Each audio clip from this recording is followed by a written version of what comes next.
Hello, मी doctor Sandeep Chete, homeopathic consultant, Pachgaon.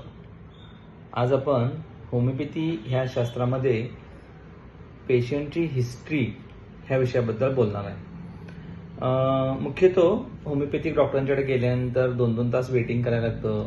भरपूर पेशंटच्या खूप तक्रारी आहेत. माझ्या स्टाफशी पेशंटशी होणारे प्रॉब्लेम, मी स्टाफशी किंवा पेशंटशी कितीही बोललो तर त्यांना याचं महत्त्व बिलकुल कळत नाही. तर त्यासाठी हा माझा व्हिडिओ आहे.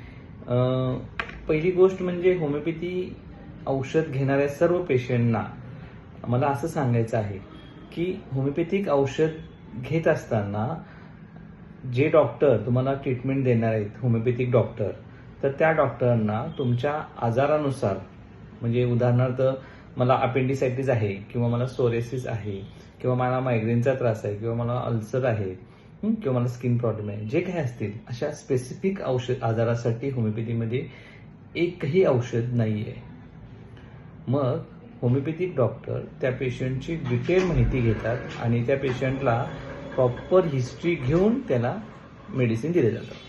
आता हिस्ट्री म्हणजे काय? तर हिस्ट्री म्हणजे त्या पेशंटचा होणारा प्रॉब्लेम स्टार्टिंगपासून, म्हणजे सुरुवात कशी झाली, त्या पेशंटची पास्ट हिस्ट्री काय, त्या पेशंटच्या फॅमिली हिस्ट्री काय, त्या पेशंटचा आजार कधी वाढतो, कधी कमी होतो, आजार होत असताना त्या पेशंटच्या शरीरामध्ये होणारे बदल, बारीक सारीक बदल आणि त्याची मानसिकता, ह्या सर्व गोष्टींचा अभ्यास करून औषध दिलं जातं.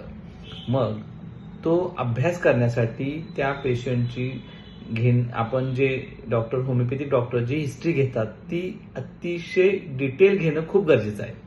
आणि ह्या हिस्ट्रीसाठी डॉक्टर त्या पेशंटला वेळ देतात, वेळ घेतात पेशंटचे, आणि ती पूर्ण हिस्ट्री घेतल्यानंतर त्यांची मानसिकता, त्यांची मनाची कंडिशन, त्यांची शारीरिक कंडिशन, त्यांचा असणारा आजार आणि त्या आजाराचा त्या शरीरावर आणि त्या मनावर होणारा परिणाम आणि त्या आजारामध्ये त्याची मानसिकता आणि शारीरिक झालेले बदल, ह्या सर्व गोष्टींचा बारकाईनं अभ्यास करून ज्यावेळी त्या व्यक्तीसाठी अचूक औषध ते डॉक्टर निवडू शकतात, शोधू शकतात, त्याच वेळी तो पेशंट बरा होऊ शकतो.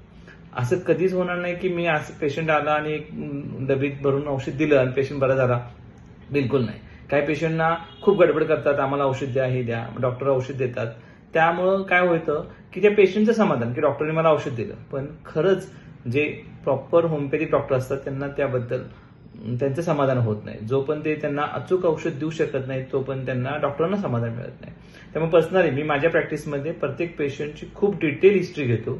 माझ्या प्रत्येक पेशंटला माझं म्हणणं असतं की तुमच्याबद्दलचे होणारे सर्व बारीक सारीक गोष्टी तुम्ही एक्सप्लेन करा, तुम्ही सांगा. त्या गोष्टी नोट केल्यानंतर त्या केसचा प्रॉपर स्टडी केला जातो.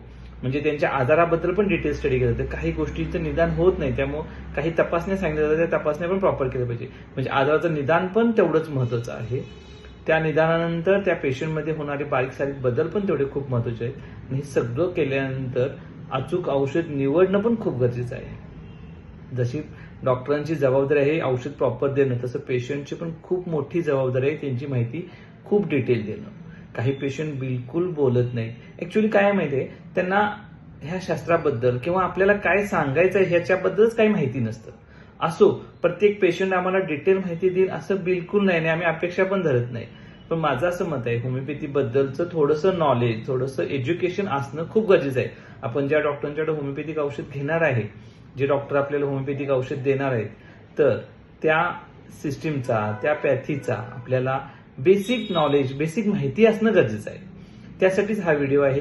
ज्यांना कुणाला ह्या व्हिडिओबद्दल किंवा काही डाऊट किंवा काही शंका असेल किंवा काही क्वेरीज असेल तर तुम्ही बिंदास आमच्या हॉस्पिटलशी फोन करा. आम्ही बिंदास तुम्हाला होमिओपॅथी ह्या शास्त्राबद्दल जी काही माहिती असेल तरी आम्ही तुम्हाला सगळी डिटेल सांगायला तयार आहे. ओके, धन्यवाद, थँक्यू.